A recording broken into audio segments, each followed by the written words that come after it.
أعوذ بالله من الشيطان الرجيم. بسم الله الرحمن الرحيم.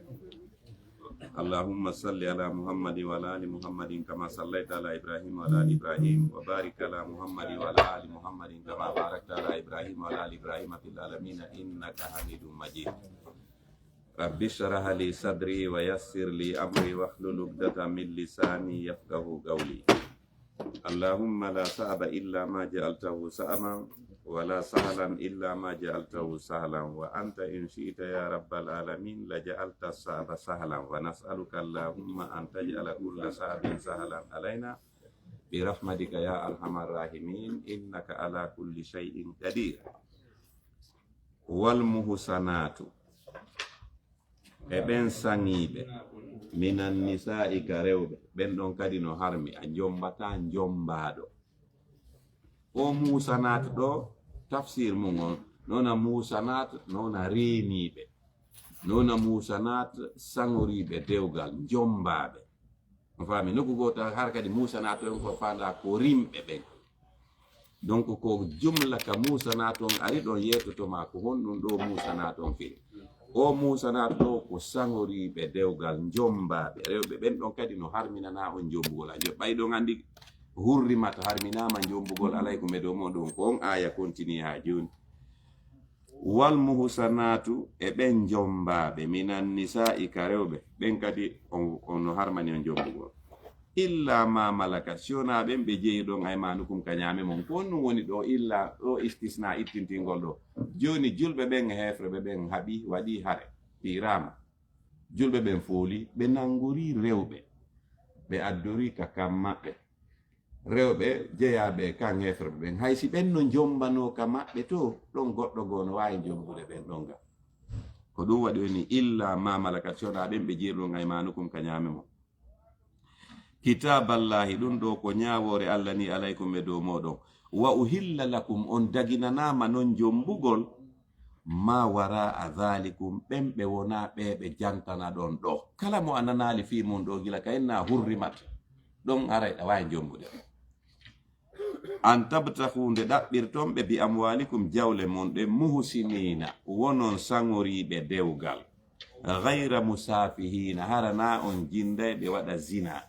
famastamtatum kala ko dakmitorɗon bihi e muɗum min hunna immorde rewɓe ɓen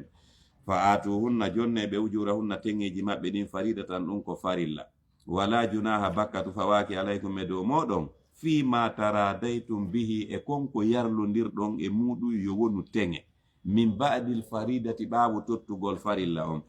inna allaha no allah kana sifori aliman ko anduɗo tagu makko ngun hakima ñeñuɗo e golle makko ɗen. Wa man lam yastati kala mo taganaka kala mo wawali minkum e moɗon tawlan feere jawdi an yanki hande o resata almuhsanat rimɓe ɓen almu'minat gomɗinɓe ɓen fa mimma malakat yo resu ɓen ɓe jeyirɗon aymanukum ka ñaame moɗon min fatayatikum immorde horɓe mon ɓen almu'minati gomɗinɓe ɓen wallahu ko Allah alamu ɓuri andude bi imanikum gomɗinal mongal ba'dukum yoga moɗon min ba'din ko iwɗum e yoga fankihuhunna resire rewɓe ɓen bi idni ahlihinna sabu dungaye kohoɓe maɓɓe ɓe yimɓe maɓɓe ɓen wa atuhunna jongnoɓe ujurahunna teŋeji maɓɓe ɗe bil marufi no moƴƴiri noon ka sariya musanatin ɓe wona sangoriɓe dewgal hayra musafiyatin harana jindaɓe waɗa zina wala muttakhidati hara wona jogitiɓe ahdanin jatigiɓe fa idha uhsinna si ɓe sangama ɗum woni ɓe jombama kamɓe horɓe ɓen fa in atayna si ɓe addi bi fahisatin pankare zina fa alayhinna no fawiɓe nisfu feccere ma alal musanati konko fawi rewɓe rimɓe ɓen minal adhabi immorde lette dhalika koko janta ɗo liman khashiyal anata ko fi on huluɗo yanugol e zina minkum e moɗon hara o mara feere ɗimo wa an tasbiru ko nde muññotoɗon hara on waɗali zina on khairul lakum ɓuri on moƴƴande walla kafurun ko yafotoɗo rahimu yurmete yuridullahu allah no falali yubayyina lakum nde o ɓanginanta on sari'aji dina mon kam wa yadiyakum o fewna on sunana alladhina e laawi ɓen min qablikum madinoɓe on wa yatuba alaykum o jaɓana on tububuye walla alimun ko anduɗo tagu makko ngun hakimu ñeñuɗo e golle makko ɗe walla yuridu himo faala an yatuba alaykum nde o jaɓanta on tububuye wa yuridu alladina no faala ɓe yattabiuna jokka ɓe ashawati tuyuji ɗin an tamilu nde oñoto ɗon maylan oñande aziman mawnude yuridu llahu allah no faala an yukhaffifa ankum nde o hayfinanta on sari'aji ɗin wa khuliqa al insanu neɗɗanke tagama da'ifan ko lo'uɗo ya ayyuha alladina kono ɓen amanugom nin ɓe la ta'kulu wata on ñaamu amwalakum jawle mon ɗen baynakum hakkude mon bil batile hoore fenade illa an takuna sona hara ɗum laati tijaratan julaku antaraɗin gayyarlodiral minkum e moɗon wala tagtulu wota on waru anfusakum wonkiji mon ɗin inna allaha no allah kana o sifori bikum e moɗon rahiman ko yurmeteɗo wa man yaf'al dhalika kala waɗuɗo koko janta ɗo udwanan e jaggitere wa zulman e toñe fa sawfa pellet nuslihi men nada e mo naran yiite wa kana dhalika ɗum laatike alallahi allah yasira ko newi ɗum in tajtanibu si on woɗɗitike kaba'ira junubaji mawɗi ɗin matun hawna anhu ɗin ɗi haɗa ɗon e muɗum nukaffir ankum men montanayi on sayyatikum bonɗi mon tosoki ɗin wa nudkhilkum men naada on mudkhalan natirgal kariman teddungal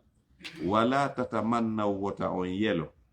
ma faddala llahu bihi konko allah ɓurni ɗum baɗakum yoga mon ala baɗin e dow yoga ko firnum o aya ɗo tippi mujahid inni qalat ummu salamata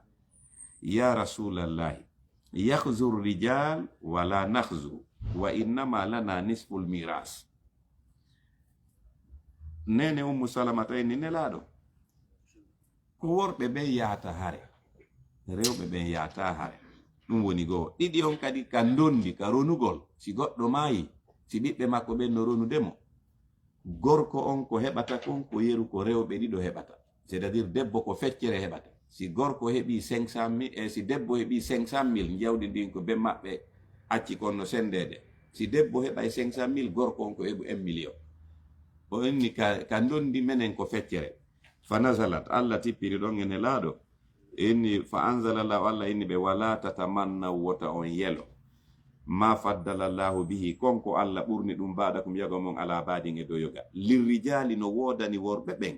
nasibum geɓal mimma kasabu immorde konko ɓe faggiti walin nisa'i no wodani kadi rewɓe ɓen nasibum geɓal mimma kasabna immorde konko ɓe faggiti was'alullaha tore allah min fadlihi immorde moƴƴere makko nden inna la no allah kana sifori bi kulli shay'in kala hunde aliman ko anduɗo wali kullin wonande kala ja'alna men waɗani ɗum mawaliya hikkodiraɓe kono ronamo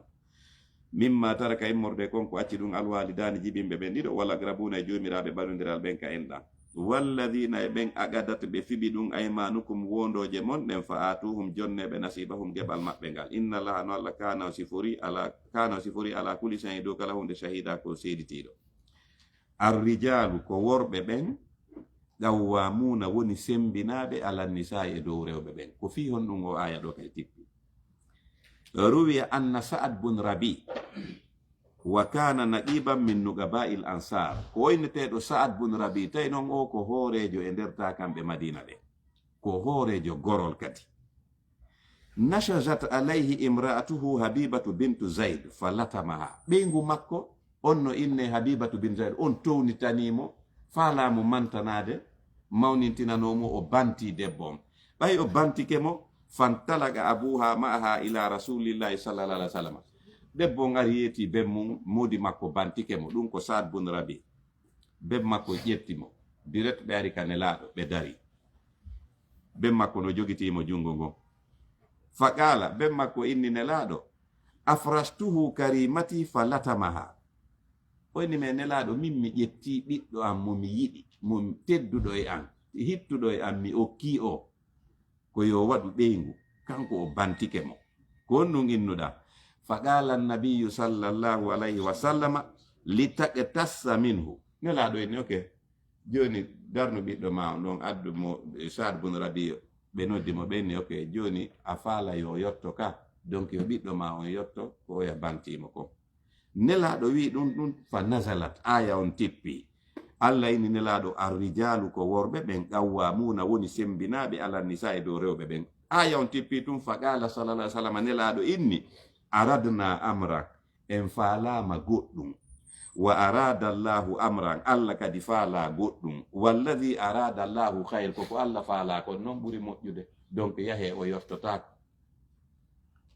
nelaɗo ni mo an e min en faalano yo ɓiɗɗo ma on yotto ko wodi makko bantimo kon ko ɗum enen faalano de Allah kadi tippini ɗo aya oyni min kadi ko hunde kaari mi faala donc ko debbo ko gorko laami debbo donc koko nelaɗo ni koko Allah faala kon non ko ɗum ɗon moƴƴi donc hoote o yottotako arrijalu ko worɓe ɓen qawwamuna woni sembinaɓe ala nisa e dow rewɓe ɓen bima faddalallahu sabu konko Allah ɓurni ba'dahum yoga maɓɓe ala badin e dow yoga wa bima anfagu e sabu ko worɓe ɓen dépensata kon kadi min amwalihim jawle maɓɓe ɗen fasalihatu ko woni rewɓe moƴƴuɓe ɓen ƴanitatum ko ɗoftiɓe ɓen modi mum hafizatu reniɓe lil haybi e birnagal bima hafizallahu sabu konko Allah renini ɓe wallati ɓer rewɓe takhafuna ɓe huloton onon worɓe ɓen nusuzahunna townitagol maɓɓe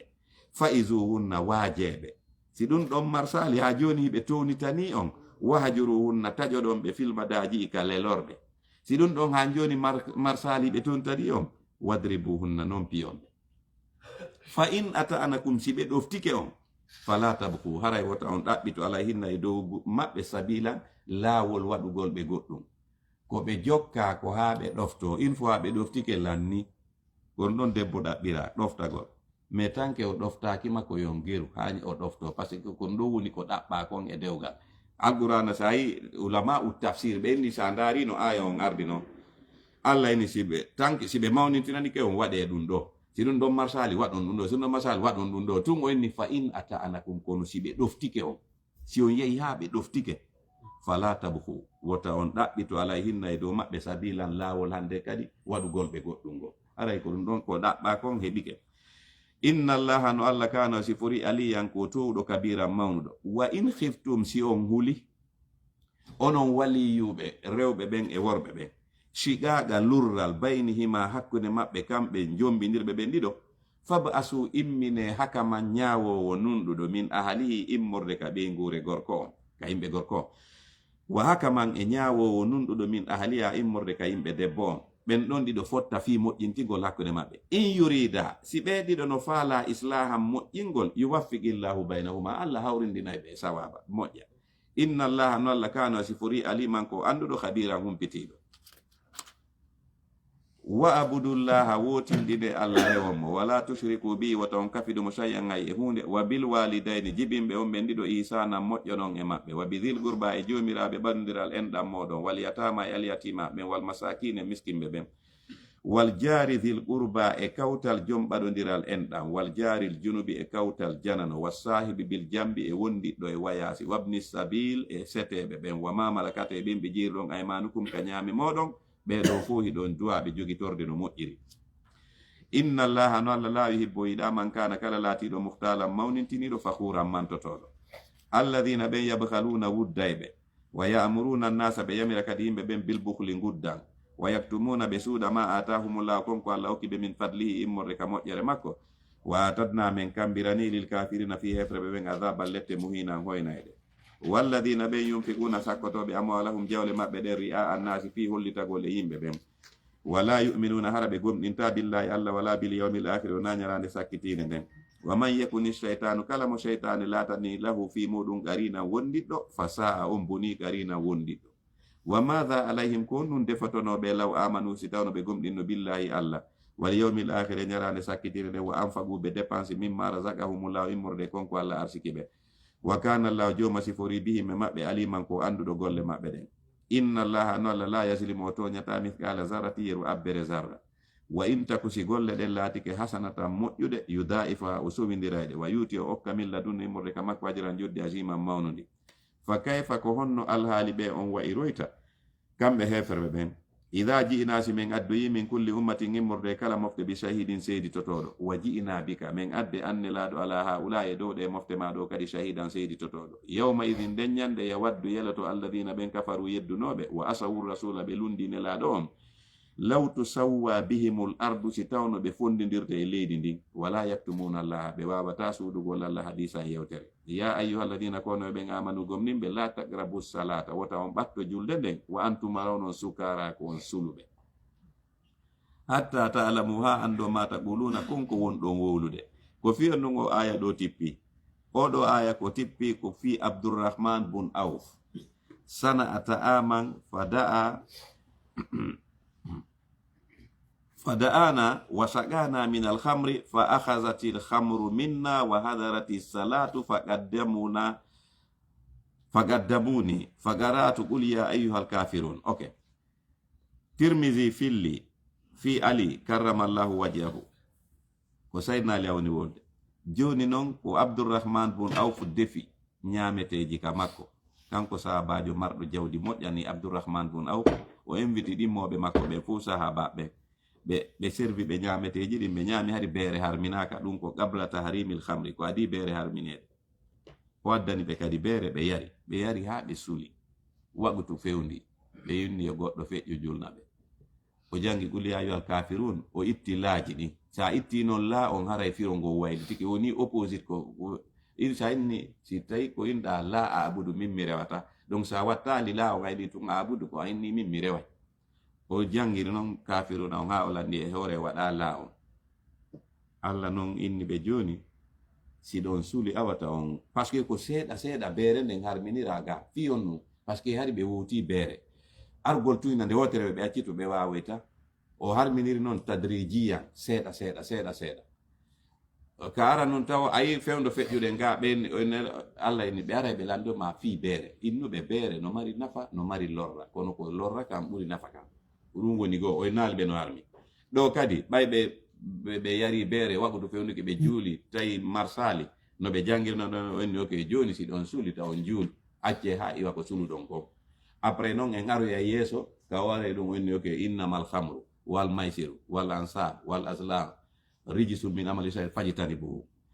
awa ko ɗo noon ɓaynon ɗum ɗon waɗi o inni ya ayyuhal lazina kono ɓen amanu gomnin ɓe la taqrabu salata awoto on ɓatto julde nde wantum wala noon sukarayi ɗon suli hatta ta'lamu wa ando ma taquluna konko on ɗon wolude o naaɓe taɓe yaruɗo onni acce ha iwa ko sulon non juulo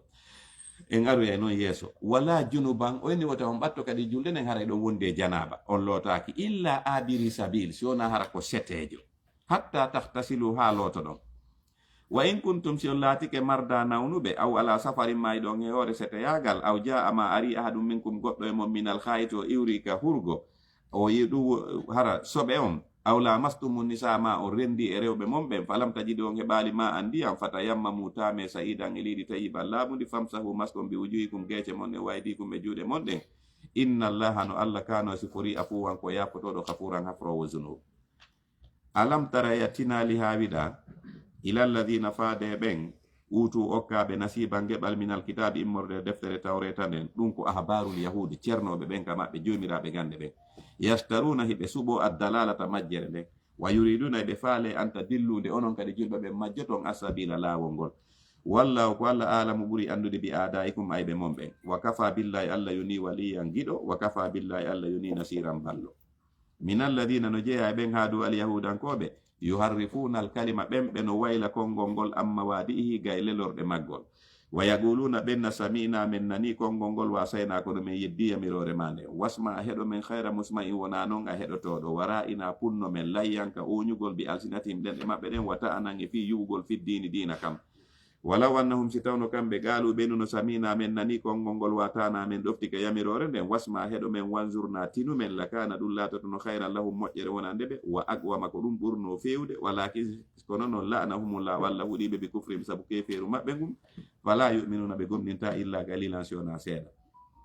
ya ayyuhalladina kono ɓen utul kitaba okkaɓe defte aminu gomɗine bima nazzalna nde alquranare nde men tippini musaddigan hinde gongini limamakum ɗen defte wonɗe ka moɗon min qabli ko adi an natimisa men mehata wujuhan geece fana ruddaha min ruttade ala adbariha e dow ɓabbe majje aw nal anahum ma min huɗaɓe kamala anna wano min huɗirno noon ashaba sabti yimɓe ɓen ka sewere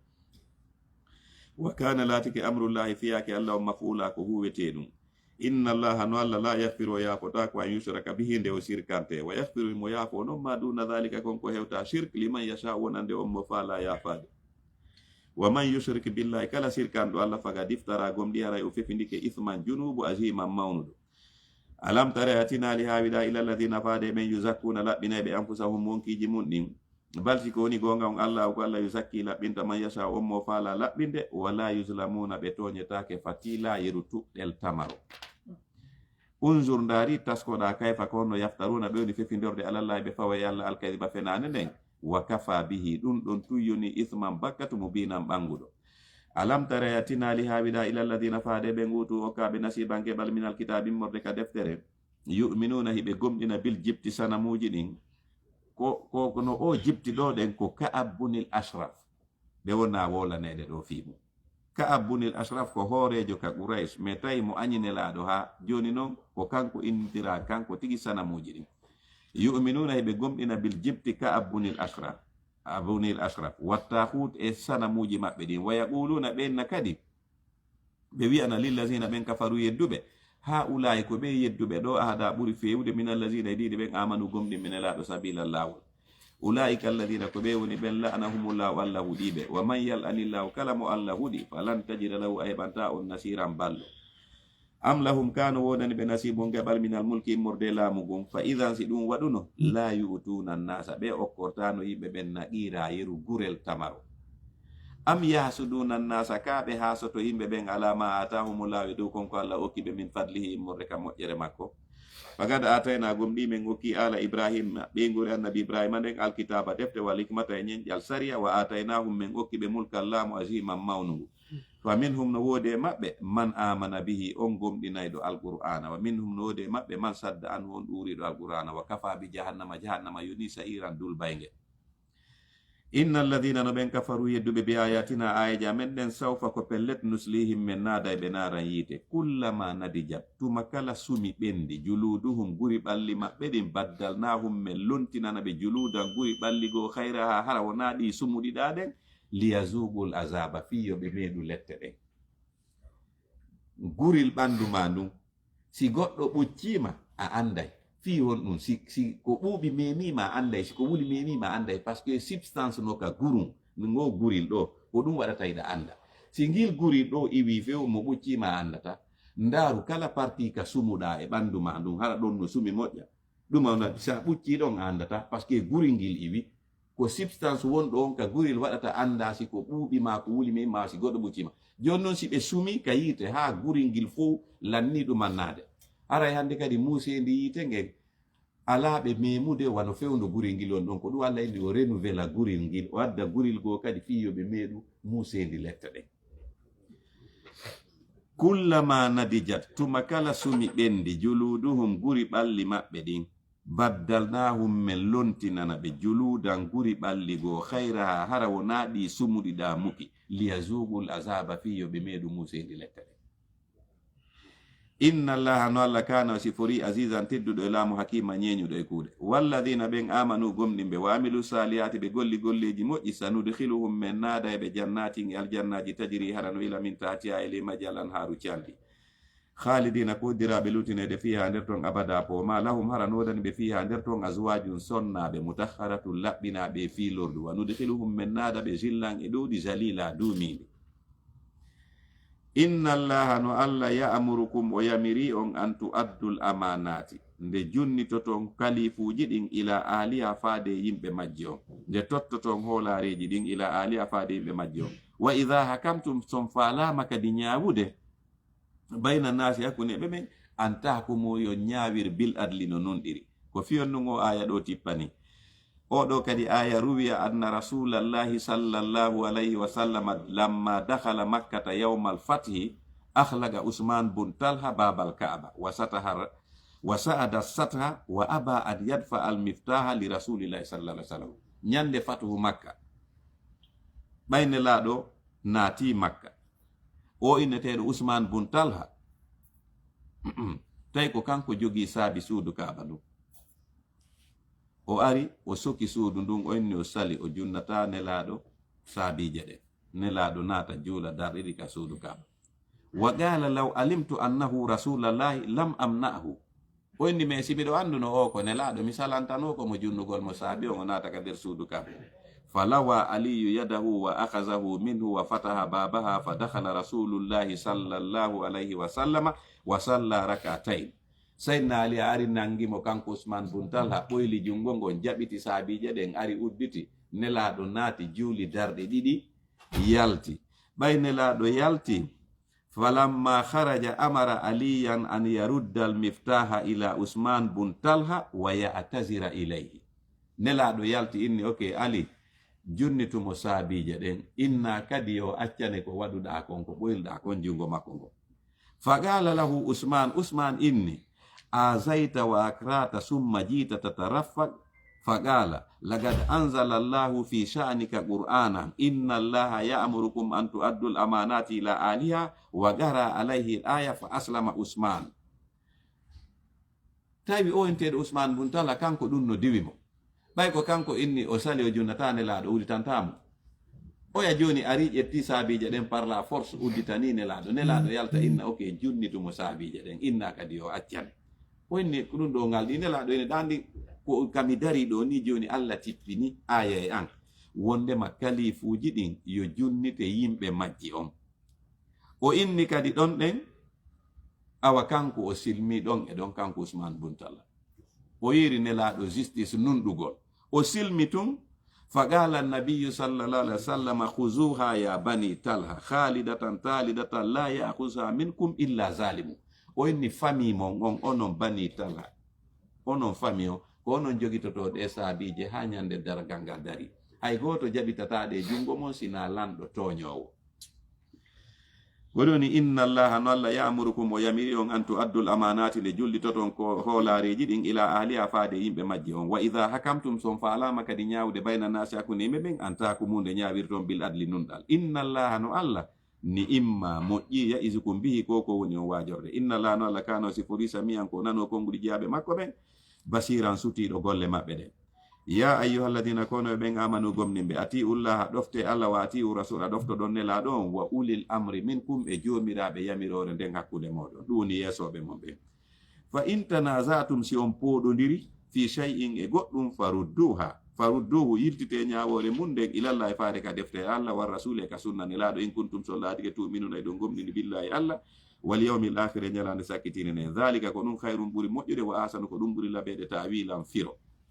Alam tara yatinali hawila ila alladhina faade ben yazumuna ajotoɓe fena annahum onne mato kamɓe amanuɓe gomɗini bima unzila konko tippina ilayka faade maɗa wa ma unzila e konko tippinano min gablika ado maɗa yuriduna kono ɓe faale an yatahakamude ɓe ñawinoyto ila tahut ka ka'abbunil ashraf wa gad umiru gomɗi noon ɓe yamirama an yakfuru bihi nde ɓe yeddatamo.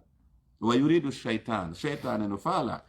an yudillahum nde o majjinta ɓe dalalan majjere ba'idan woɗɗitinde gonga. Wa idha qila lahum si ɓe wi'a nama ta'ala wa are ila ma anzala Allah faade konko Allah tippini ɗum woni alqur'ana wa ila rasuli faade sunna nelaɗo on ra'aytal munafiqina ay nafiqiɓe ɓen yasudduna anka hiɓe ɗuroma sududan hattirde e ɗuragol. Fa kayfa ko honno alhaali ɓe on wa'iroyta idha athabatum si ɓiɓe musibatum masibo bima gadamat sabu konko ardini aydihim tere maɓe ɗen thumma refti ja'uka ɓe araka maɗa yalifuna billahi ɓe wondira inde Allah nden ɓe inne in aradna min fandoraki koko min yehi min ñawini ka ka'aba illa ihsanan siona moƴƴingol wa tawfiqan e hawrindinede. Ulaika alladhina ko ɓe woni ɓen ya'lamullahu Allah no andi ma fi qulubihim konkoni ka nder ɓerɗe maɓɓe fa arid anhum ɗuroɓe nelaɗo wa izhum wajoɗaɓe wa qul lahum wiyanaɓe fi anfusihim ka wonkiji maɓɓe gawlan konngol balihan timmugol. Wa ma arsalna men nulali min rasulin nelaɗo illa liyuta'a siona fi yo ɗofte bisnillah e dunga e Allah.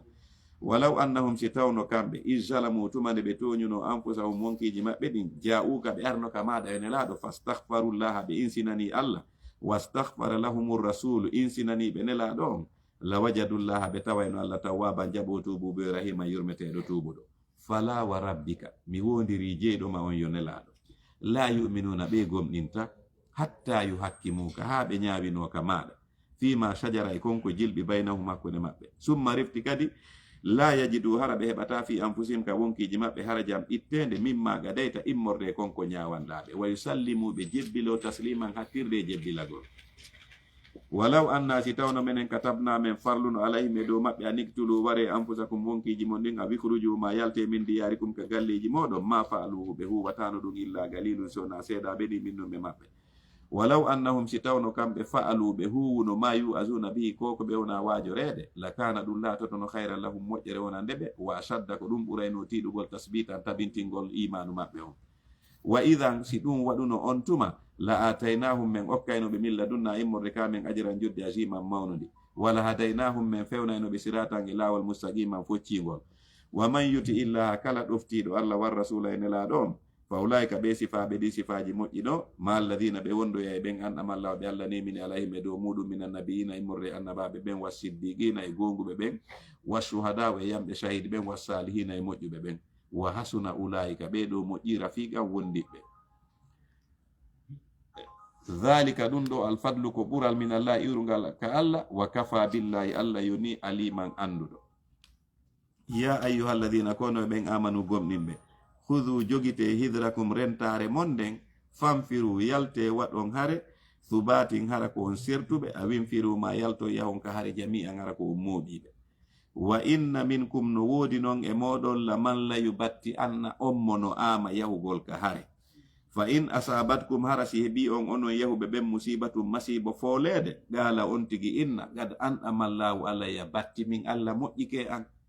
isnde tawno lam akun mi lataki mahum miɗo wonde maɓɓe shahidan miɗo tawaka gere wala in asabatkum si heɓi on kadi wala in asabakum si heɓi on fadlum ɓural min allah immorde kala ɗum woni hara ko onon fooli la yaqulanna o wiya kadi kanko on mo yahaali ka allam takun a sikka lataki baynakuma baynahu hakkude mon e makko mawaddatum giggol o inna ya laytani hanino hara min kadi kuntu miɗo latino mahum miɗo wonde maɓɓe fa afusa mi male fawsan malal ajiman mawnugal falyuqatil yo haɓu fi sabilillahi e lawol tonugol dina allah kam alladina ɓen yashuruna falyuqatil yo julɓe ɓen haɓu fi sabilillahi e lawol dina allah kan ɓe haɓa alladina ɓen yashuruna suɓiɓe alhayata dunia gurnan aduna lannayɗan bil akhirati e ɗi lahara heddotoɗo wa man yuqatil kala haɓuɗo fi sabilillahi e lawol dina allah kam fa yuqtal o wara aw yahlib ma o fooli fa sawfa pellet nuutihi men hokka e moƴƴeran judde ajiman mawnude wa malakum ko on ɗum haɗata on laatugaatiɗuna nde on haɓata fi sabilillahi e lawol tonugol dina allah kam wal mustadafina e fi hettugol ɓello inaɓe minan rijali ka worɓe wan nisa'i ka rewɓe wal wildani e ka paykoyi alladina ɓe yaquluna wonɓe wi'ude ni ka saare makka ɓenna rabbana jumi amen akhrijina yaltimmen min hadihil qaryati immorde nde saare makka azalimi ahluha nde yimɓe muɗum tooñi waji allah na waɗan men milla ɗum ka immorde ka maɗa waliyan giɗo waji allah na waɗan men milla ɗum ka immorde ka maɗa nasiran ballo alladina ɓen amanu gomɗinɓe yugatiluna ɓe haɓay fi sabilillahi e lawol dina allah kan walladina ɓe anon kafaru yedduɓe yugatiluna ɓen kadi haɓay fi sabili tahute e lawol sanamuji ɗin fagatilu haɓe awliya alcheytan weldiɓe cheytane ɓen inna kayda cheytan no pewje cheytane ɗen kana latike da'ifan ko lo'ude alam tara yatinali hawiɗa ila allazina faade ɓen qila lahum wiyananoɓe kuffu jogite aydiyakum juuɗe mon ɗen waqimu salata ñinnon julde ne watu zakata itton zakka on falamma kutiba ɓay farlama alayhim dow maɓɓe alqitalu hare nden ida fariqum tay feddego minnuɓe maɓɓe yahshawna nnasa eɓe hulirayno yimɓe heferɓe ɓen ka khasiyatillahi wano julɓe ɓen hulirta noon allah aw ashadda khasiyatan ma ko ɓuri ɗum tiiɗude kulol wa galu ɓe inni kamɓe nafiqiɓe ɓen rabbana jumi amen lima katabta ko fiyon ɗum farlanɗa alayna e dow amen alqitala hare nden lawla akhartana hanno nennanamen ila ajalin haylajal qaribin ɓattingal ɓul ma kamɓe nelaɗo mata udduniya dakamɓe gurdan aduna qalilum ko fanɗuɗum wal akhiratu ko lahara on hayrun ɓuri moƴƴude limanittaga wona nden hulowo allah wala tuslamuna on toñetake kadi fatila yeru tuɗɗel tamaro aynama takunu nuku kala kalati ɗon yudrikkumul mawtu mayde nden hendoto o walaw kuntum haysi on laatike fi burujin e nder tataji musayyadatin townaɗi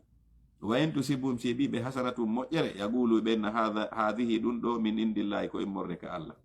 wa en tusibum si ɓiɓe sayyatum bone yaqulu ɓenna hadihi ɗum ɗo min indika ko immorde maɗa yo nelaɗo ɓul maka me nelaɗo kullum kala piiji ɗi min indillahi ko immorde ka allah fa mali ha ula il gawmi ko ɗum nangi ɓe yimɓe la yakaduna ɓe ɓaɗota ko yafgahuna ɓe faama hadisan yewtere ma asabaka kala ko heɓuma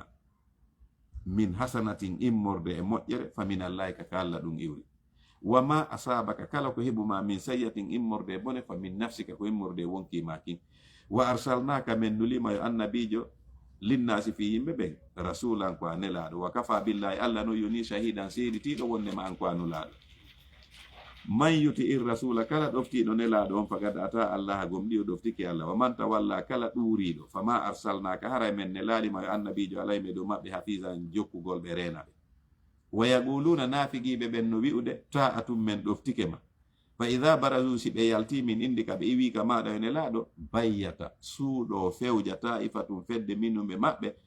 gayra alladi harawnanden hunde taqulu nde wi'anɗaɓe wallahu allah yaktubu himo yamirde windoɓe ɓen yo windu ma yubayyitun ko ɓe woni suuɗade ɓe fewja fa arid anhum ɗuroɓe wa tawakkal fawɗa alallahi allah wa kafa billahi allah yoni wakilan holorteɗo afala yatadabbaruna alqur'ana ɓe taskotako alqur'anare nden walau kana sinde latino min indi khayrillahi immorde goɗɗo go mo wona allah la wajadu ɓe tawayno fihi e nder mayre ikhtilafan lurral kasiran ɗuɗungal wa idha ja'ahum si ariɓe amrum fiyake min al amni immorde e hoolare awil khawfi ma kulol adha'u bihi nafigiɓe ɓen yalta sakita ɗum walau radduhu si tawno ɓe ruttituno ɗum ila rasuli faade nelaɗo on wa ila ulil amri minum ɓe faade jomiraɓe yamirore nden hakkunde maɓɓe la alimahu andayno fi muɗum alladhina ɓen yastambitunahu taskotoɓe ɗum minnuɓe maɓɓe walaw la fadlullahi sonano moƴƴere allah nden alaykum ɓe dow moɗon wa rahmatu e yurmede makko nden lattaba'tumu shaytana on jokkayno sheytane illa galilal sona seeɗa fagatil haɓu fi sabilillahi e lawol dina allah kan la tukallafu a fawaka illa nafsaka sona wonkima kim wa harridil mu'minin rirɗin gomɗinɓe ɓen fi hare nden asallahu allah fudi an yakuffa nde o surata ba'sa alladhina dole ɓen kafaru yedduɓe wallahu ko allah saddu ɓuritirde ba'san dole wa saddu kanko ɓuritirde kadi tankilal lette man yashfa kala tefuɗo shafa'atan tefore hasanatan moƴƴude yakun lahu latantomo nasibu geɓal min ha e ɗum woni kala sincuɗo hunde moƴƴude wa man yashfa kala kadi tefuɗo shafa'atan tefore sayyatan bonde ɗum woni kala sincuɗo ko boni yakun lahu latantomo kiflun dongal junubi minna immorde muɗum kaɓe a heɓa e ratio ma on wa kana allahu jawma sifori ala kulli shay'in dow kala hunde muqitan ko waƙintinayɗo wa idha huyyitum so on hiwrorama bi tahiyatin hiwrago fa hayyu hiwrite bi ahsana minha ko ɓuri ɗum labede aw rudduha ma yiltito yeru ɗum inna allaha no allah kana sifori ala kulli shay'in dow kala hunde hasiban ko hasbayɗo allahu ko allah woni reweteɗo on la ilaha ala reweteɗo gonga illa sona kanko la yajma annakum o moɓoyay on ila yawmil qiyamati faade ñalande dargal la rayba nde sikki ala fihi muɗum wa man asdagu ala ɓurɗo gongude minallahi allah hadisan yewtere fama lakum ko honɗum nangi on onon ɓe julɓe fil munafiqina e fi ɓe nafiqiɓe fiyatayni hiɗon waɗi feddeji ɗiɗi woɓɓe noynude nelaɗo waren nafiqiɓe ɓen woɓɓe noynude no accen ɗon tawi waru nafiqiɓe ɓen wallahu ko allah arkasahum deppiti ɓe nafiqaku ngum bima kasabu sabu konko ɓe faggiti aturiduna e on faala an tahdude fewno toon man adallallah o mo allah majjini wa man yudlilillahu kala mo allah majjini falan tajida lahu a heɓanta on sabila lawol peewal waddu nafiqiɓe ɓe yelike law takfuruna si tawno onon kadi o yeddayno kama kafaru wano ɓe yeddiri noon fatakununa latoɗon sawa an fotayɓe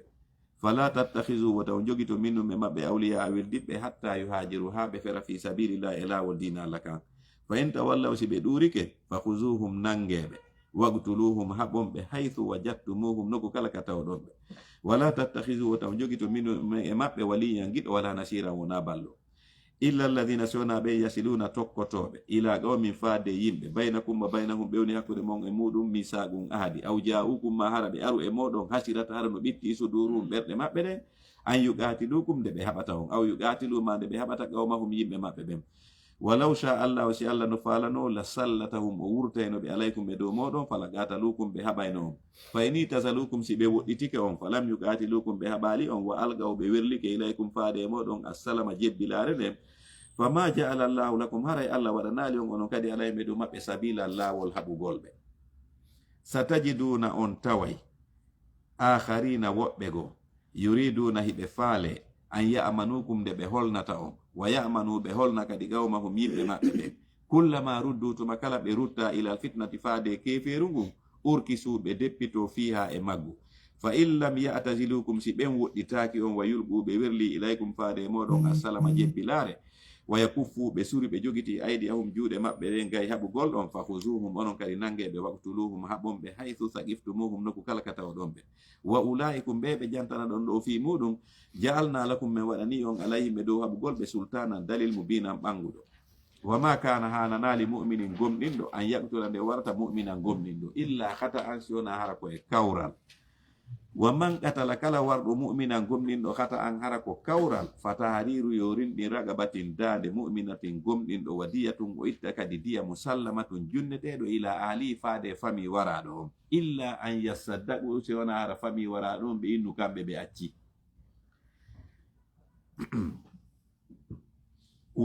fa in kana si waraɗo on non laatike min qawmin ko jeyaɗo e yimɓe hara ko o waraɗo e kawral ko jeyaɗo yimɓe a duubi lakum ayɓe moɗon hara fami makko on ko ayɓe moɗon ko heferɓe wowa kono hara kanko waraɗo mu'minun ko gomɗinɗo Allah fatahariru hara e warɗo mo yorinɗin tun ragabatin dande mu'minatin hara ko gomɗinɗo mais o ittata diya wa in kana si waraɗo on non laatike min qawmin ko jeyaɗo yimɓe baynakum wa baynahum hara no hakkunde mon e fami e makko on misaqum ahadi fadiya tun hara e warɗo mon itta e diya musallamatun junneteɗo ila ali faade fami waraɗo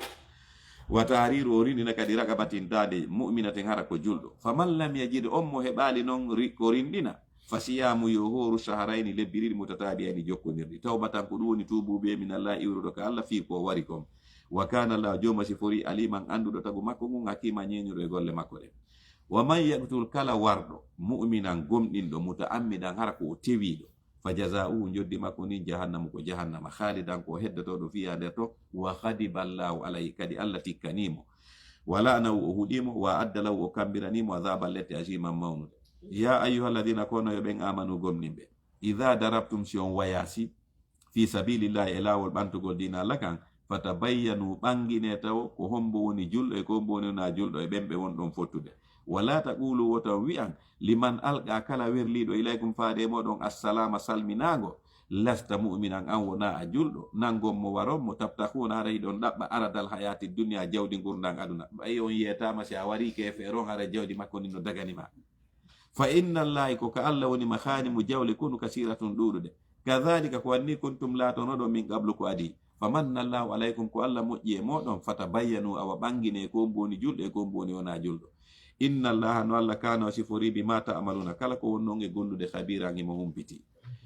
la yastawi fotata alqa'iduna joɗiɓe ɓen minal mu'minina immorde ka gomniɓe ɓen ghayru uli darari hara wona jomiraɓe lorraji ɓen ɓen ɗon fotata wal mujahiduna e ɓe tinnorɓe fi sabilillah e lawol ɓantugol dina Allah kam bi amwalihim jawle maɓɓe ɗen wanfusime wonkiji maɓɓe ɗin faddalallahu Allah ɓurni al mujahidina tinniɓe ɓen bi amwalihim ɓe tinnori jawle maɓɓe ɗen wanfusime wonkiji maɓɓe ɗin o ɓurni ɓe ɗo alal qa'idina e dow joɗiɓe ɓen daraja tan darja wa kullan kono ɓe fof maɓɓe wa'adallahu Allah fodiɓe alhusna aljanna on wa faddalallahu kono noon Allah ɓurni almujahidina tinniɓe ɓen alal qa'idina e dow joɗiɓe ɓen ajiran juddi asiman mawnude darajatin ɗum ko darjaji min no iwrude ka makko wa maghfiratan e hafranal wa rahmatan e yurmede wa kana Allah joma sifori ghafuran ko yafotoɗo rahima yurmeteɗo inna alladhina ɗo ɓen tawaffahumul malaikatu ɓe malaikaɓe ɓen tamata ruhuji muɗum zalimi e hoore hiɓe toñi anfusihim monkiji maɓɓe ɗin fewde ka ɓe mayta ɗon ko ɓe heferɓe galu malaikaɓe ɓen wi'anayi ɓe fima kuntum ko honɗum onon wonno ɗon e muɗum galu ɓenna kunna menen men latino mustad'afina ko min lo'inaɓe fil ardi ka leydi makka ɗo galu malaikaɓe ɓen innaɓe alam takun e latanoki noon ardullahi leydi Allah ni wasiyatan ko yajundi fatuhajiru e ko hanno feron fiha ka leydi fa ulaika ɓeɗo ma awahum werde maɓɓe nen jahannamu ko jahannama wa sa'at ge boni masiran jajorde illa almustad'afina si wona ɓello inaɓe minar rijali ka worɓe wan nisa'i ka rewɓe wal wildani ka paykoy la yastati'una hara ɓen ɗon wawata hilatan feere yaadu wala yataduna ɓe fewata kadi sabilan e lawol ngol fa ulaika ɓeɗo asallahu Allah fodi an ya'fu annum ɓe o yafotoɓe wa kana Allah joma sifori afu wa yafotoɗo ghafuran ghafuro wo zunub wa man yuhajir kala feruɗo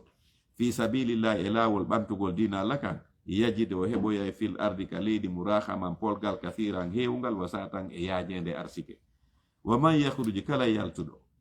min baytihi immorde ka suudu makko muhajiran himo faala firgol ilallahi faade ka Allah wa rasuli e ka nelaɗo makko on summa refti yudrikuhul mawtu mayde nden hewtitimo ka hoore laawol fagadu waga gomɗi tabiti ajru joddi makko nin alallahi ka Allah wa kana Allah joma sifori ghafura yafotoɗo rahima yormeteɗo o aya ɗo ko tippi fi mum ko fi inneteɗo dimrat bunil gais o dimrat bunil qais minal mustadafina bi makka imo jeyano e lo'inaɓe ɓen makka wa kana maridan hari himo nawni falamma sami'a ma anzala llahu fil hijra me ɓay o nani ko allah tippini kon fi importance ferugol iwa makka ya madina e danger salagol ferugol iwa makka ya madina rewgol allah ɓay o nani aya on qala li awladi o yeeti ɓiɓɓe makko ɓen nde ñande o inni ihmaluni fa inni lastu min almustadafin wa inni la ahtadi tariq o inni mi taskike o aya min mi tawaka e ɓeɓe allah inni lowɓe ɓeɓe tata mara feere no ɓe yaltira makka ɓen ɗon himo yaafiɓe o inni min mi tawaka e ɓen ɓiɓɓe makko ɓe ni wanono inni par ce que min lammari o lammari ɓiɓɓe ronde lan yalti noon lam makka o inni wallahi la abitu laylata bi makka o inni ande o jemma ɗo mi walata makka min lammari feere no mi yaltira par ce que lammari ɓiɓɓe makko ɓe waɗi ɓe makkerji ɓe waɗi mo e ɓoggi ɓe rondimo yaltugol ɓe yalti ɗon joni makka fahamaluhu ala saririn summa haraju bihi famata fi tariq bi tan'im o hewti ɓe o maayi ka hoore laawol e village mum ka innete tan'im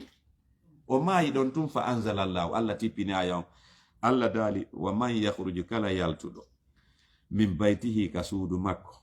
muhajiran himonde annuye ferugol ilallah e faade ka allah wa rasule nelaɗo makko on summa yudrikuhul mawtu refti mayde nden hewtitimo ka hoore laawol fagad waga gom ɗi tabiti ajruhu joddi bakko ɗin alalay kalla o heɓay joddi feruɗo no timmi tis kadi hara wa kana allah joma sifori kadi kafuran ko yafotoɗo mo rahima yurmeteɗo wa idha darabtum si on wayasi fil ardi kaliji falaysa lataki alaykum no fawi on junahun bakkatu an taksuru nde ɗuytoton mina salati julde nden in khiftum si on huli an yaftinakum nde fitinta on alladina ɓen kafaru yedduɓe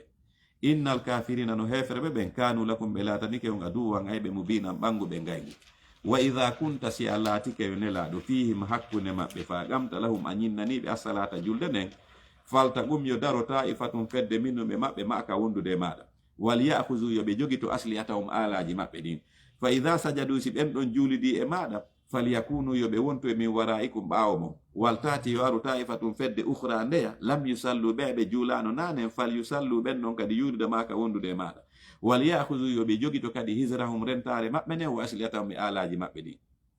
wadda yelike alladhina ɓen kafaru yedduɓe law tahfuluna si tawno on welsindotono an asliyatikum gay alaji mon ɗin wa amtiatikum e jogaji mon ɗin fayamiluna on sa ɓe oño alaykum e dow moɗon maylatan waytatan oñande wotere ɓe lanna o wala junaha bakkatu fawaki alaykum e dow moɗon in kana bikum si laatike no e moɗon adan lorra min matarin wano toɓo aw kuntum ma on laatike marda nawnuɓe an tada ude wallinton asliyatakum alaji mon ɗin wa khuzu kono jogite hisrakum rentare mon ɗen inna la no allah adda o kambirani lil kafirina hefreɓe ɓen azaban lette muhinan hoynayde fa idha qadaytumus salata si on timmini julde nden fadhkurullaha jante fi allah qiyaman haray ɗon dari wa qu'udan ma hiɗon jooɗi wala junubikum ma hiɗon waali hoore becce mo fa idha tma'anantum si on deeƴi fa aqimu salata ñinnire julde nden no yamira ɗon noon inna salata no julde nden kanat nde laatike alal mu'minina e dow gonɗiɓe ɓen kitaban ko windande mawqutan ko waɗanande kadi waɓutu wala tahinu wota on lo'u fi ibtikha'il qawmi e ɗaɓɓitugol yimɓe hefreɓe ɓen in takunu si on laatike ta'lamuna hiɗon muusede fa innahum no kamɓe kadi ya'lamuna hiɓe muusede kama ta'lamuna wano muusirte ɗon noon wa tarjuna kono onon hiɗon jorti noon min allah immorde ka allah ma la yarjuna konko kamɓe ɓe jortaki wa kana allah joma sifori aliman andu tagu makko gun hakima ñeñuɗo e golle makko ɗe inna no menen anzalna men tippini ilayka faade maɗa e annabijo alkitaba deftere alqur'ana nden bilaqi e hoore gonga li tahkuma fiya ñawirde bayna nasi hakkude yimɓe ɓen bima araka llahu sabu konko allah holluma andinma wala takun wota laato noon lil kha'inina fi jamfotoɓe ɓen hasiman wenjanayɗo ɓe jiwdana ɓe wastahfirillaha insinano allah inna la no allah kana sifori hafura yafotoɗo rahima yurmeteɗo wala tujadil wota wenju anilladhina fi ɓen yahtanuna jamfotoɓe anfusahum hoore muɗum inna la no allah la yuhibbo yiɗa man kana kala laatiɗo hawwanan hewuɗo jamfagol asiman junubinɗo yastahfuna iɓe suuɗo minan nasi immorde yimɓe ɓen wala yastahfuna kono ɓe suuɗotako min allah immorde allah wa huwa kanko allah ma'hum imo wondi e maɓɓe id yubayyituna sanga ɓe suuɗoto ɓe fewja ma la yarda konko yarlaki min alqawli immorde kongol. Wa kana Allah joma sifori bi ma ya'maluna kala ko men golude mo yitan ko huɓidiɗo. Aha antum hey onon, aha ulai onon ɓe yimɓe, jadaltum on wenji anhum fi musiɓɓe mon toñayɓe ɓen fil hayati duniya ka gurnan aduna. Faman yujadilullah ko mbono wenjoy to Allah anhum fi maɓɓe yawmal qiyamati ñande dargal. Amman yakunu ka ko mbulata to alayɓe dow maɓɓe wakilan deno. Wa man ya'mal kala golluɗo su an ko boni aw yazlim ma o toñi nafsahu hoore makko thumma refti yastaghfirillah o insini ka Allah yajidillah o taway Allah khafura yafotoɗo rahiman yurmeteɗo. Wa man yaksib kala faggitiɗo isman bakkatu fa innama yaksibu andu konko faggiti ala nafsi yanta e hoore makko. Wa kana Allah joma sifori aliman anduɗo tagu makko gun hakiman ñeñuɗo e golle makko ɗe. Wa man yaksib kala faggitiɗo kati atahu goopi makko ɗin aw isman ma bakkatu summa refti yarmi bihi o bugi ɗum bari an e on laaɓuɗo fagadi tamala gomɗi haray on ɗon rondike butanan bagamma wa isman e junubu mu binan ɓanguɗo. Walawla fadlullahi sonano sabu moƴƴere Allah nden alayka e dow maɗa e annabijo o rahmatu e yurmede makko nden la hammata hari himmirino ta'ifatum fedde go minnu mimmorde maɓɓe an yudilluka nde ɓe majjinte lawol ngol. Wa ma yudilluna kono ɓe majjinta illa anfusahum sona hoore maɓɓe. Wa ma yadurrunaka ɓe wawatama lorrude e nelaɗo min shay'in ay hunde. Wa anzalallahu Allah tippini alayka e dow maɗa alkitaba deftere nden wal hikmata e ñeñƴal sariya. Wa allamaka o andinima kadi ma lam takun konko a latanoki ta'lamuna hiɗa anduno. Wa kana laatike fadlullahi moƴƴere Allah nden alayka e dow maɗa aziman ko mawnudu. La khayra moƴƴere ala fi kasirin e ko ɗuɗi min najwahum immorde cowndi yimɓe ɓen illa man amara sona on yamirɗo ka cowndi muɗum bi sadakatin fi ittugol sadaka aw ma'rufin ma waɗugol ko moƴƴi aw islahin ma moƴƴintingol bayna nasi hakkuɓe yimɓe. Wa man yaf'al dhalika kala waɗuɗo ko jantaɗo ibtikha hara ko fi ɗaɓɓugol mardatillahi wela e Allah on fa sawfa pellet nuti men okka mo ajiran joddi aziman mawnudi. Wa man yushaqiqir rasula kala lundiɗo nelaɗo on min badi ma tabayyana lahu ɓawo ɓanganimo alhuda peewal ngal wa yattabi o jokki khayra sabilil mu'minina goɓɗungo ko wona lawol gomɗinɓe ɓen no wallihi min fewtinayi e makko mata walla konko o fewti e muɗum wa nuslihi min nadamo jahannama wa sa'at nge boni masiran jaajorde. Inna Allah no Allah la yaghfiru yafota ko an yushraka bihi nde o sirkante wa yaghfiru himo yaafo non ba duna dhalika konko hewta shirk liman yasha wonande mo faala yaafade. Wa man yushrik billahi kala sirkanɗo Allah fagade dalla gomɗi haray on ɗon majji dalala majjere ba'ida woɗɗitinde gonga. In yadu'una ɓe shirkoɓe ala e noddude min dunihi ko wuri Allah illa inasa sona sanamuji rewɗinaɗi. Wa in yaduna ɓe ala kadi noddude illa shaytanan sona shaytane maridan sandalɗuɗo la'anahu llahu Allah huɗimo. Wa qala inni la attakhizanna mi woni mi jogitoto min ibadika immorde jiyaɓe ma ɓen nasiba ngebal mafrudan farlangal ɓen ɓe miɗo majjina. Wala udillannahum onni mi wondi mi majjinayɓe. Wala umanniyannahum mi wondi mi yelinayɓe yelaji fenandeji. Wala amurannahum mi wondi mi yamirayɓe fala yubattikunna fiyo ɓe taƴitu adhanal an'ami noppi mumine moraɗi maɓɓe ɗin. Wala amurannahum o fodayɓe kanko shaytan wa yumannihim o yelinaɓe. Wa ma yaiduhum shaytan kono shaytani ala fodude jatigiɓe mum ɓen illa khururan siwona hodo e ɗayne. Ulaika ɓe sifaɓe ɗi sifaji bonɗi ɗo ma awahum werde maɓɓe nden jahannamu ko jahannama wala yejiduna ɓe heɓata annaga yite gemma hisal laworgal. Walladina ɓe anon amanu gomninɓe wa amilu salihati ɓe golli golleji moƴƴi sanudkhiluhum min naada ɓe jannatin aljannaji tajiri harano ila min tatiha e lema jalanharu canɗi khalidina kodiraɓe lutinede fiha nder ton abada poma wadallahi fodore Allah nden haqqan ko gonga. Wa man asdagu ko hombo ɓuri gongude minallahi Allah qiilan kongol. Laysa heɓugol aljanna on laataki bi amaniyikum sabu yelaji mon onon julɓe ɓen wala amaniyi wona kadi sabu yelaji ahlil kitab yimɓe defte ɓen ko fi on ɗon oɗo kadi aya tippani gala qatada tafakhara almu'minuna wa ahlul kitab ko julɓe ɓen e ahlul kitab mantodirani mo kala mantani oya fa gala ahlul kitab yimɓe defte ɓen wi ɗum ko alyahudi annasara ɓenni nabiyuna qabla nabiyikum ɓenni ko annabaɓe amen ɓen adi annabaɓe mon on ɗulle ko gonga maɓɓe. Musa no adi nelaɗo e Isa. Wa kitabuna qabla kitabikum ɓenni e pi defte amen ɗen no adi deftere mon nden tawrat e linjil ɗum de kadi ko gonga maɓɓe ɓenni wa nahnu ahaqqu billahi minkum alors menen meɗen handi e moƴƴere Allah nen ɓuri on ɓeya kadi jaabiti julɓe ɓen wa qala al mu'minuna julɓe ɓen kadi inni nabiyuna khatamun nabiyin ɓenni ko annabajo amen on woni timmode annabaɓe ɓen fof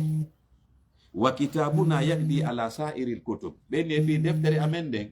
hinne moftiɗeya defte fof kala ko woni ka tawrat ka liñir ka zabur fof no ka qur'an amen menen ɓenni donc ko menen ɓuri handude e moƴƴere anen fa nazalatil aya Allah noon tippini aya on Allah inni laysa heɓugol moƴƴere Allah nde wonaali bi amaniyikum sabu yelaji mon ɗin onon julɓe ɓen wala amaniyi wona kadi sabu yelaji ahlil kitab yimɓe defte ɓe wona innugol tun ko deftere amen nden ɓuri deftere ɓe karine na ɗum naadata aljanna inno ko naadata kon aljanna o inni man ya'mal kala golluɗo su'an ko boni yujza bihi o yoɓete sabu ɗen golle haysi deftere ma nden no adi deftere wende ma annabajo ma on lanni wala yajid lahu o heɓanta kadi hoore makko min dullahi ko woni Allah waliyan giɗo wala nasiran wona ballo wona innugol ko ɗum ɗo adima ko ɗum ɗo sakkiti ko essentiel ko golle ɗen lanni kono ɗon woni ibra on ko ɗum darete golle ɗen no moƴƴi lanni golle ɗen no boni ɗon kadi lanni wa man ya'mal kala golluɗo min salihati ko moƴƴi min zakarin woni ko gorko aw unsa ma ko debbo wowara kanko mu'minun himo gomɗini Allah fa ulaika ɓen ɗon yadkhuluna aljannata ɓe naata e aljanna wala yuslamuna ɓe toñetake naqiran yeru gurel tamaro wa man asanu ala ɓurɗo labede dinan dina mimman aslama e di on jebbilanɗo wajjahu yeeso muɗum lillahi Allah wowara kanko musinum ko moƴƴinɗo golle wattaba o jokki millata ibrahima lawol annabi ibrahima ngol hanifan ko oñiɗo e dinaji ɗin fof arti ka islam wattakhazallahu Allah tigi jogitike ibrahima annabi ibrahima khalilan jatiguijo walillahi ko Allah wodani tagugol e jeyugol ma fi samawati kala ko woni ka kammulya ma fi lardi kala ko woni ka leydi wa kana Allahu jawma sifori bi kulli shay'in kala hunde mo hitan ko huɓindiɗo wa yastaftunaka ɓe landotoma e nelaɗo fin nisa'i fi rewɓe ɓen ɓul ma kamɓe e nelaɗo Allah walla yuftikum himo humpita on fi hinna fi rewɓe ɓen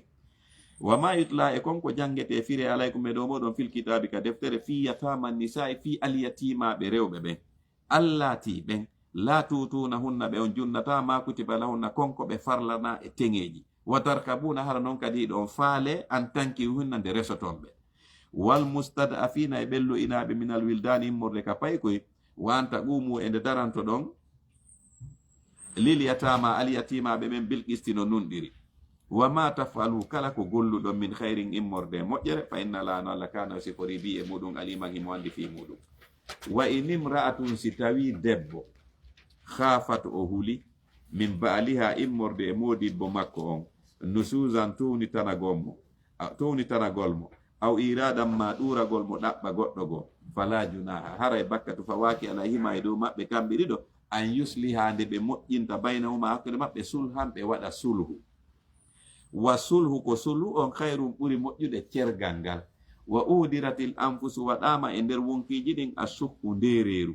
wa in tusinu si on moƴƴini wondigal ngal wa tattagu on nguli Allah fa inna la no Allah kana sifori bi ma ta'maluna kala ko ɗon golde kabiran ko humpitiɗo walan tastati'u on wawata onon worɓe ɓen anta adilu nde nunɗo ton fonnon tek baynan nisa'i hakkude rewɓe monɓe walaw harastum haysi tawi on faalama ɗum kono ko honɗum woni ma'ana aya on ko on wawata fonnugol rewɓe ɓen filma habba ka giggol ka yiɗugol wal uns e ka ittorgol wula wal istimta'u e ka dakmitorɗo ɗum a wawata fonde ɗum par ce que ɗum ɗon a wawata e demɓe ɗiɗo façon goto ko innaɗa ya fonnuka ka dépense ka okkorgol ɓe mais ka giggol ɓernde si goɗɗo no ɓuranma oya Allah landotako ma fi on ɗum waɗanɗa ɗum non par ce que kanko tigini a walanta on wata fonnude ka giggol ɓernde a wata falata milu wota on oño non kullal mayli kala o ñande fatazaruha tertoro ɗon añaɗo on kalmo Allah gati wono sasa wengiɗo wona kadi ya waɗu oya mo tawata on ok joni ko oɗo ɓuranma probléme ala ka ɓernde ga ka giggol ɓernde mais wona ya tertoɗa ha tawata joni mo waywa sasa wengiɗo kono woni ɗum si goɗɗum no wengi haray mema plafond on mema leydi ndi donc haray joni o ala e dewgal o ala e cergal, c'est à dire o accitaka kono kadi o ala e dewgal wota waɗirkan no. wa in tuslihu si o moƴƴini wondigal ngal wa tattago on huli Allah fa inna Allah no Allah kana sifori khafura yafotoɗo rahima yurmeteɗo. wa in yatafarraga si jombidirɓe ɓen ɗiɗo serti yuhnillahu Allah alɗinay kullan goto kala e maɓɓe min saati ka yajende makko hokko rayoɗa ɓingo hokko rawɗa kadi moɗi. wa kana Allah joma sifori wasi an ko yajuɗo moƴƴere hakima ñeñuɗo e senditugol moƴƴere makko nde. walillahi ko Allah wodani tagugol e jeyugol ma fi samawati kala ko woni ka kammuli wa ma fi lardi kala ko woni ka leydi. wala gad wassaynagom ɗi men yamiri allazina ɓen utul kitaba hokkaɓe defte min qablikum aɗo moɗon wa iyyakum men yamiri on onon kadi anittaqullah hule Allah. wa in takfuru si on yeddi fa inna lillahi ko Allah wodani tagugol e jeyugol ma fi samawati kala ko woni ka kammuli wa ma fi lardi kala ko woni ka leydi. wa kana Allah joma sifori khaniyan galo hamidan yettiniɗo. walillahi ko Allah wodani tagugol e jeyugol ma fi samawati kala ko woni ka kammuli ma fi lardi kala ko woni ka leydi. wa kafa billahi Allah yoni wakilan holorteɗo. in yasha asimo faala yudhibukum o pottinayi on o ayyuhannasu onon yo yimɓe wa yaati o adda bi akharina woɓɓe go. wa kana Allah joma sifori ala dhalika e dow pottingol on onon ɓe fewndiɓe adda woɓɓe go gadiran ko wawɗo. man kana kala laatiɗo yuridu himo fandori golle makko ɗen sawaba duniya joddi aduna fa inda llahi no ka Allah sawabu duniya joddi aduna wal akhirate joddi lahara. wa kana Allah joma sifori samiyan ko nano basiran sutiɗo. ya ayyuhalladhina kono e ɓen amanu gomɗinɓe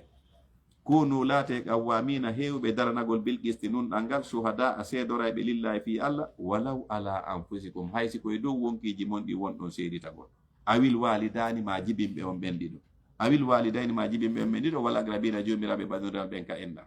in yakun si seediteteɗo in yakun si seediteteɗo e mum on laatiki haniyan ko galo aw faqiran ma ko baso fallahu ko Allah awla bihi ma ɓuri handude maɓɓe ɗiɗo ɓay ko kanko tagiɓe. fala tattabiu onon wota on jokku alhawa beleɗe wonki an taadilu ha ronkon nunɗugol si on noddama seeditagol. wa in talwu si on oñike e gonga on aw tu uridu ma on ɗurike gonga on fa inna Allah no Allah kano sifori bi ma ta'maluna kala ko on ɗon e gurde khabiran himo humpiti. ya ayyuhalladhina kono ɓen amanu gomninɓe aminu billahi gomɗine Allah wa rasuli e nelaɗo makko on wal kitabi allazi e nden deftere nazala tippinade ala rasuli e dow nelaɗo makko on wal kitabi allazi e nden defte anzala tippinade min qablu ko adi. wa man yakfur billahi kala yedduɗo Allah wa malaikati e malaikaɓe makko ɓen wa kutubi e defte makko ɗen wa rusuli e nulaɓe makko ɓen wal yawmil akhir e ñarade sakkitire nden fagade dalla gom ɗiyara on ɗon majji dalala majjere bayidan woɗɗitide gonga. inna alladhina no ɓen amanu gomɗinɓe summa kafaru refti ɓe yeddi summa amanu refti ɓe gomɗini kadi summa kafaru refti ɓe yeddi summa zdadu refti ɓe ɓeyditi kufran keferu lam yakunillahu joma siforali li yaghfira lahum mo yafanoɓe wala li yahdihum yonade ka nande o fewnata ɓe sabilan e lawol.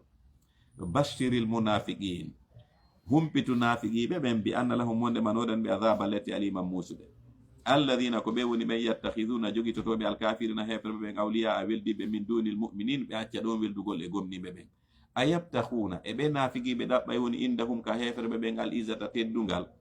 fa innal izzata teddungal ngal lillahi ko Allah wonani jami'an dendangal. wagad nazala gom ɗi o tippini alaykum e dow moɗon fil kitabi ka nder deftere an no ko woni fi idha sami'tum si on nani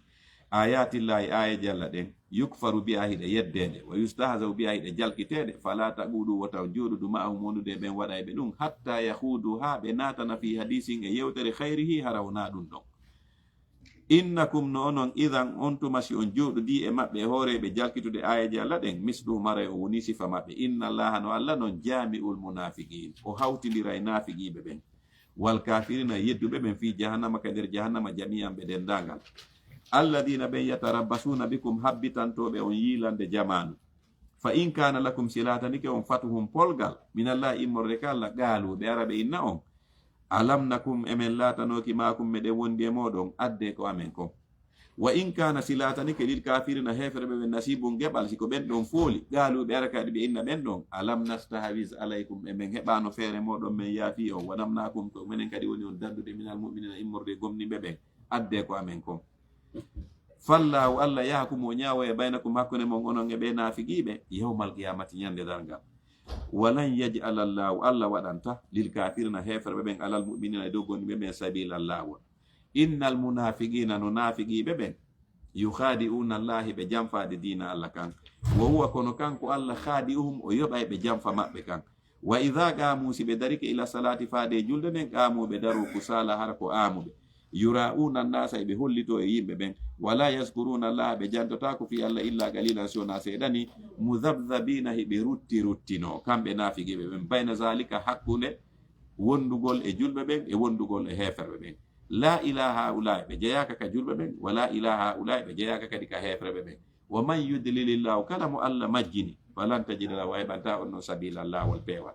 ya ayuha alladina kono ɓen amanu gomninɓe la tattahisu wotan jogito alkafirina hefreɓe ɓen awliya weddiɓe min dunil muminina ko wori gomninɓe ɓen a turiduna yonon on faala an tajalu lillahi nde waɗan ton ala alaykum ɓe dow lettugol on sultanan dalil mubinan ɓanguɗo innal munafiqina no nafigiɓe ɓen fi darkil asfali ɓe wona e ka nden ka ɓurɗo joltude minan nari immode ka yiite walan tajida lahum a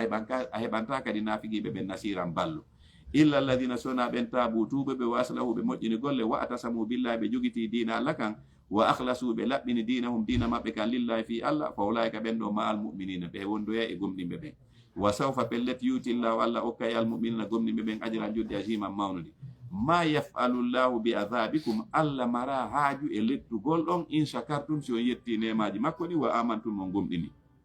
wa kana allahu jomma si fori shakiran warjotoɗo aliman anduɗo ko ɗon ka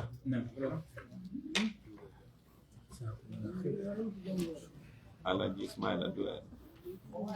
اللهم صل على سيدنا محمد وعلى آل سيدنا محمد وسلم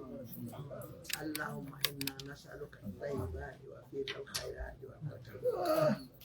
هو المساكين تغفر لنا وترحمنا وجاهرت بخلقك إنك اللهم إنا نسألك حبك حب من يحبك حب أمل يا نور كل شيء وهدى وانت مالك كل مالك نور يا رب الارباب يا مقدم الابواب يا قاضي الحاجات يا مجيب الدعوات يا دليل الخيرات اللهم استجب دعانا واتي على ارجالنا واجعلنا بارك الى من كان وقل الحمد لله الذي لم يتخذ ولدا ولم يكن له شريك في الملك ولم يكن له ولي من الذل رب لا تجرني فردا وانت خير وارثين رب لا تجرني فردا وانت خير وارثين اللهم صل على سيدنا محمد وعلى ال سيدنا محمد وسلم ربنا آتنا في الدنيا حسنة وفي الآخرة حسنة وقنا عذاب النار ربنا تقبل منا إنك أنت السميع العليم وتب علينا مولانا إنك أنت التواب الرحيم ربنا اغفر لنا ولإخواننا الذين سبقونا بالإيمان ولا تجعل في قلوبنا غلا للذين آمنوا ربنا إنك رؤوف رحيم سبحان ربك رب العزة عما يصفون وسلام على المرسلين والحمد